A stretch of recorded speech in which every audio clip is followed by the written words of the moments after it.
Habang aspiring content creator, you should need this guys. Sumating na ang ating order sa TikTok. This is the wireless lavalier microphone.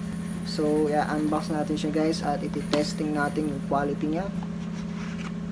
So, ayun guys, sliding box siya.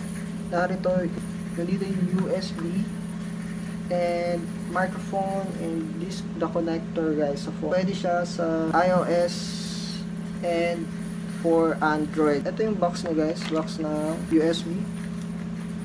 Yan. Ito na siya guys, ang microphone natin. The moment of truth. Isasaksak na natin siya dito sa phone natin guys. Ayan, nag-green na siya guys.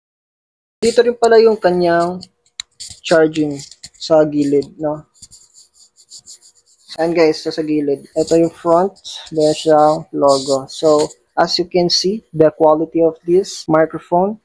So, kayo nang musga, just comment below what's your thoughts about this product. And yeah, para di na kayo mahirapan maghanap guys, ilalagay ko na siya sa yellow basket guys.